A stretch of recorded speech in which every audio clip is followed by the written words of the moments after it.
Welcome back to Real Estate Mindset. Today's video is going to be absolutely bonkers. Now, the data is in, and today we're going to go over Redfin's week-over-week housing market update comparison. And what I have noticed is it appears that buying demand has exceeded overwhelming unaffordability and shockingly fundamental breaking equity growth over the last 2 years. So despite those really important things, it appears that people have rushed out to purchase real estate again. And I'm willing to bet that most of those people that are purchasing are doing it based on emotion and fear of missing out, and not purchasing based on tactfulness and strategy. We'll cover a lot today, including median sales price, year-over-year price decline, inventory, affordability, and many other things like that. But where I want to start is by us taking a listen to someone that's very smart, Professor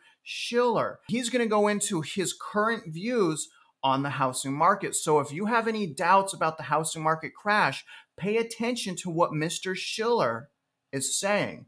But before I do that, you guys, please understand, I'm not a financial advisor. I'm just a normal guy that had a foreclosure, bankruptcy, repo, tax lien. So I know a lot about what not to do, and I want to be transparent with you about that. And guys, please do me a favor. Just like this video for me. Please, guys, seriously. I know it gets annoying hearing it. I get annoying saying it, but please, for real this time, like this video. My likes are going down. Like this video. Subscribe if you haven't already. Joining us now, Yale Professor of Economics, Robert Shiller. Professor, we're so happy to have you on the show today. We're going to get a bevy of housing data this week, including Case-Shiller Home Price Index tomorrow. Right. We have this brewing debate about whether we've seen a bottom or even at least a stabilization in the housing market. How do you see it? Well, it's easy to forecast the short run in the housing market. Not so easy to forecast if you're a long-term buyer. It's not clear. But home prices are very high, and by historical standards.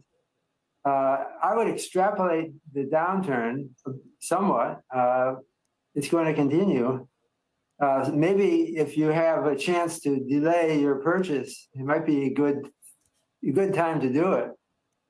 You might get it a little cheaper after another 6 months. If you don't want to listen to me, listen to him. He's a lot smarter than I am. He's saying right now you should probably wait, and prices will continue to go down in roughly 6 months, probably to purge the market of all of the foolish buying. But I thought it was really intriguing that he actually said you probably want to delay your purchase right now. Wait 6 months, more than likely prices will continue to go down. And that's from Robert Shiller saying that, right? So really important to pay attention to what he's saying. If you don't want to pay attention to me, you don't want to pay attention to the Federal Reserve, pay attention to that man. He's probably smarter than us all.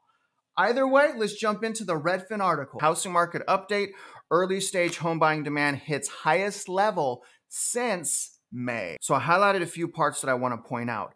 Redfin's Home Buying Demand Index, which measures requests for tours and other buying services from our agents, jumped as prices fell for the 6th straight week and mortgage rates declined for the 3rd week in a row. But a lack of new listings is holding back sales. And I'm going to tell you guys at the end of this video why I think listings have been so slow this year. House hunters are wading into the market. So this tells me cautiously, right? So people aren't running back in the market. Investors are cautiously going back into the market. Now, obviously, Redfin is really optimistic here. And the reason they're optimistic, first-time buyers are interested in looking at homes because prices have come down. So at least they're acknowledging, again, don't listen to me, don't listen to the Fed. Redfin, prices have gone down, although they're still concerned with mortgage rates. Now, here's what's also interesting. Luxury San Francisco condos are having massive price cuts. So luxury condos, I want you to remember, luxury condos, luxury apartments are taking massive price hits, are taking massive hits right now. The reason that's important is guess who owns a lot of those developments? Lennar, D.R. Horton, A lot of people don't realize how much money and investment they have in commercial residential real estate and how bad they're doing in those projects. Also, pending sales dropped 19%. New listings for homes declined 22%. Also, what's interesting, home prices have dropped in over half of the country. And I'm going to show you guys, because I got a comment saying that, oh, Travis, home prices only went down 1.7%. People aren't taking into consideration that say that the peak, it's just a year-over-year comparisons. Again, I'll get to that here in a minute. But I did want to point out 46% of the top U.S. metro areas are on the year-over-year price decline list. The number one metro being, like we've been calling, Austin, Texas, at a 15% decline year over year. We'll take a look at what that looks like from peak in a minute. San Jose at 12.9, San Francisco 11.7, Sacktown 11.4, and Oakland at 10.8. So the other leading metros are all California. Pretty crazy that Austin's leading California. Pretty crazy. But on the flip side, Milwaukee is still up substantially year over year at 14%. On a national level, the median U.S. home price fell 1.8% year over year to $360,500, marking the sixth straight week of declines after more than a decade of increases. So in other words, it's not seasonal. Let me pull up a chart right now so I can really go over how hard it actually is to make the year-over-year price decline list. So we're on Redfin right now. This is median sales price for Austin. Now remember, Austin's down 15% year over year, which means this, okay? Year over year is the point between where my mouse is right here and right here, okay? That's the year over year difference, 15%. But when we take this peak right here, okay, so when we measure from right here to all the way down where we're at right now, it's much more than 15%, all right? So it's 15% year over year, right here, year over year, okay? But again, comparing to right here, the peak, it's much different. Let me show you with the calculator. So remember, at the peak, median sales price was $574,000. Currently in Austin, median sales price is $444,000. So let me pull up a calculator. So we take the peak sales price right here minus the current sales price of $444 equals a whopping loss, by the way, of $130,000. Then we divide that by the peak price of $574,000, gives us a total of 22.6%. And remember, I've defined a crash from peak of 15%. So I'm saying right now, by my definition, Austin is crashing. So I hope you guys understood how that worked. From peak to right now, Austin's down a shocking 22.6%. But if we only compare year over year, it's only down 15%. So I hope that makes sense. So now let's visualize some data, starting with median sales price. This is all a national average. So right now, even though the year over year price decline is actually going up, so is median sales price. We don't want that. So I believe the trend is actually going to be more of a whiplash type of trend.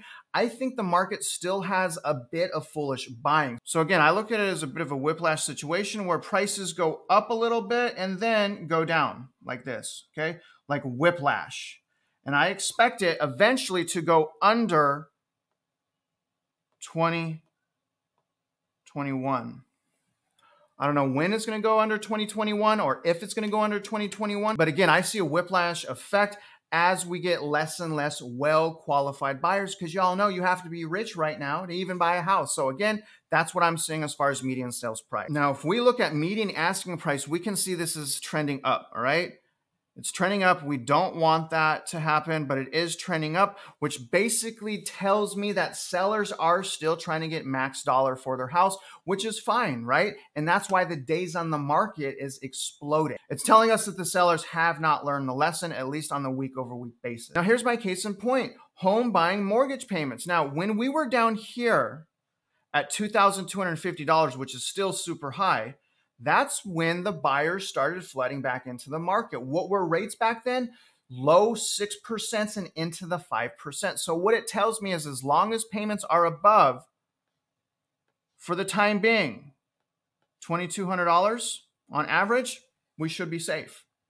Again, for the time being, as we have less and less well-qualified buyers, it doesn't need to be that high, but right now it needs to be that high because people are carelessly still purchasing. But on a week over week basis, we basically stayed the same. And again, they're using 6.32%, even though today's rates are 6.57%. So it's actually higher than it says right now. But here's where we were way down here in 2020 and 2021, and we were under $1,700 for our average mortgage payment. So again, what I'm saying is more than likely this trend is going to go up, because I believe interest rates will also be going up. So here's pending sales. Pending sales is down, the worst it's been in the last 4 years. It's way down here. And this is why a lot of companies in the real estate industry are suffering, like in mortgage or realtor companies, because there's quite frankly just not enough business to go around. Again, we can also see that here with new listings. New listings are the lowest it's been again in 4 years, at a negative 22% year-over-year decline in new listings. And we don't want to see that. We want inventory. And speaking of inventory, here's where we're at. And you know how much I've been watching months of supply. So months of supply right now is at 2.8. So it did go down slightly week over week. So only a very slight change week over week. So hopefully that's going to signal our plateau. And hopefully in a week to 2 weeks, this will start going up again. Okay. And I expect it to go up pretty significantly, probably towards middle of May. It's probably going to be the sharpest surge of months of supply and months of inventory. But again, you guys, the good thing is it's not going straight down as it was right in this area right here. It was going straight down. So at least it's kind of started to plateau. But regardless, we need a whole bunch more inventory. So here's some more good news. Less homes are selling for above final list price, but still 26.4% of homes sold for above final list price. So about 1 in 4 homes. So 3 in 4 homes did not sell for above final list price. But what this tells us is there are still buyers out there that are willing to go into bidding wars. Really disappointing. Really sad to see that, because I believe that anyone that's doing that foolishly, again, not purchasing based on strategy and technique, but based on emotions, those are the people that are biggest at risk. Those people that are buying are putting themselves and shackling themselves into a risk box. The risk box is their house. Let's move on. So here we have our listings with price drops. It did go up week over week, so that's what we want to see. We are now at 4.9% of listings right now that have had price drops. So we're the highest we've been by almost double, by more than double in the last 3 years. So sellers, in other words, this is telling me that even though there's a lot of sellers that are still not learning because there's buyers that are still willing to overpay, this tells me that a lot of sellers are learning. Now here's Redfin's home buying demand index. It is down a whopping 24% year over year, but unfortunately, okay, it's above, so we're right here, but it is above that gray line, which represents 2020.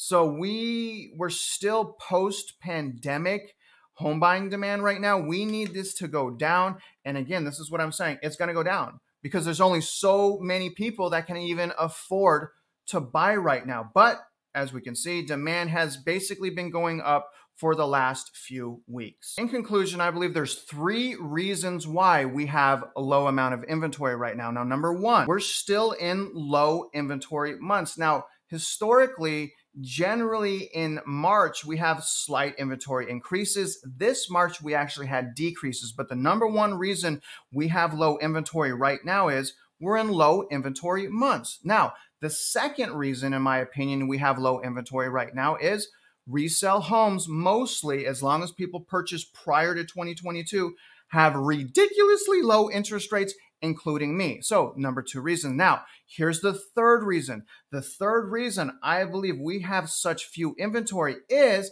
we have an overwhelming amount of investor share in our market. A lot of people forget that. In some metro areas, up to 50% of the housing stock is owned by investors, and a lot of them are long-term investors. So I believe that's the main reasons why we have seen such a lack of inventory, new inventory coming to the market. But still, nevertheless, there's 2 main primary sticking points on why I believe the housing market is going to continue to crash. Reason number one, this massive equity run up right here.